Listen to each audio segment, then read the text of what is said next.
how about your high school experience? Like, for example, like taking AP classes, Yeah.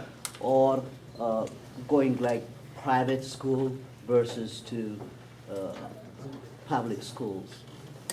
Very good question. So the question was, what about the high school experience?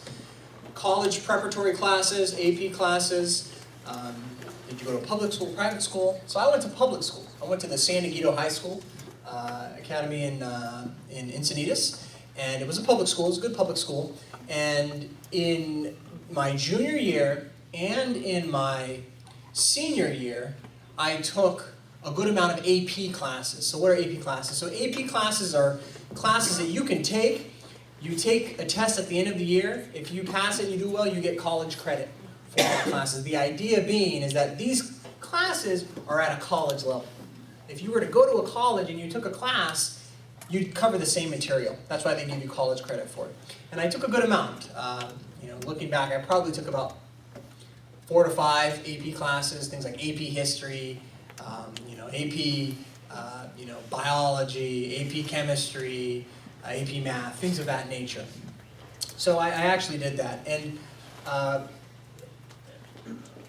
I'm not saying that everybody should do this, but some high schools have the opportunity where you can actually take college classes while you're still in high school. And that was something that I actually did. I had the opportunity to take some classes at a community college while I was in high school and get college credit and high school credit for those classes. So I would recommend taking AP classes if you have the opportunity. At the end of the day, you want to make sure that you're prepared for college. And by taking AP level classes, you will make sure that you are ready for college. That being said, you want to make sure that you do well in those classes. You have to understand that an AP class is probably going to be harder than just your regular history class in high school. So you want to make sure that you do a lot of things that we talked about. Make sure that you are prepared, make sure that you study hard, and make sure that you do well, because you don't want it to affect your GPA. Good question. Any other questions? Yeah. So you are a clinical instructor in a medical school now. Yeah. What's for you next? Like, are you working towards specialization, or? That's a very good question. So we talked about having a goal, having a vision, and having a dream, and chasing it. And I did that. My goal always was to become a physician, from a young age. And I wonder why. I always like to say my parents brainwashed me into wanting to become a physician, because I always wanted to become a doctor. And when I became a doctor, and I did residency in internal medicine, then I asked myself, all right, now I'm a doctor, what's next? What do I want to do? Do I want to go and specialize and become a cardiologist? Do I want to think about, and that's heart disease, do I want to think about cancer? Do I want to become an oncologist? When it turned out, when I really did some soul searching, I asked myself, what is my passion? What is my vision for myself? I was really fascinated about business. I was really fascinated about the intersection and the financial aspect of the healthcare system. And so what did I do? I went to business school. And so now I'm actually at the Harvard Business School. I'm a first-year business school student. And I'm still on the faculty at the hospital, so I work at the hospital part-time and I go to the business school full-time. So I think that, the great thing about, having a passion, having a vision, is that you're going to chase that passion, you're going to chase that vision, but you will still have options. Even when you get there, you'll be able to do a lot of different things with that degree that you earn. And for me, it turned out that my real passion was that intersection between medicine and business. And so now I'm going, for more education. Even after getting the MD, I'm getting more education.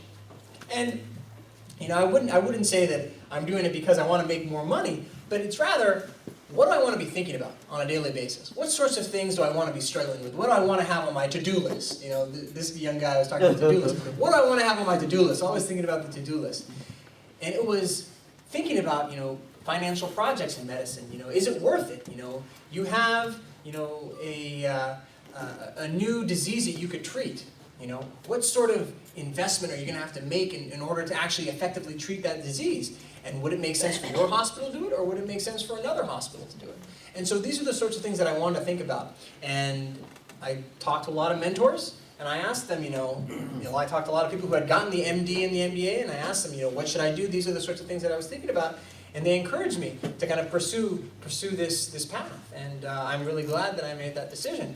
So, good question. Yeah. Being a physician, watching TV shows like Bones, House, Yeah. does it really help to diagnose and treat, the patients, or it's just an entertainment, please?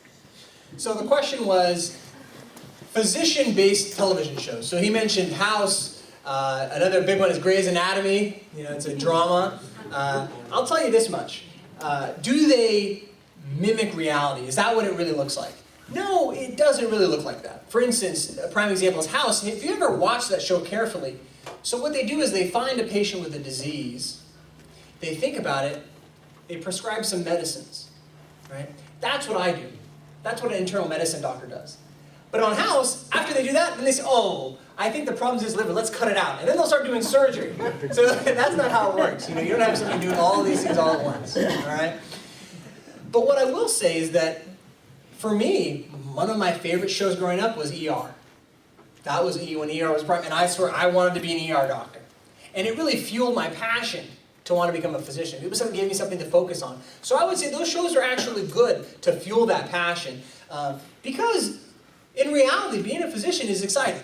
It is exciting. You're dealing with life and death at all times. You're dealing with the full range of emotions, and I think that all those shows are not 100% realistic. I think they do touch on a few key points of the job, and it is really exciting. It's really interesting, and so if for those of you who are interested in becoming a physician, I'd say by all means, watch those shows, fantasize about you becoming that physician, and after you have finished your homework, and I would say that's a good exercise to participate in. It's a good question.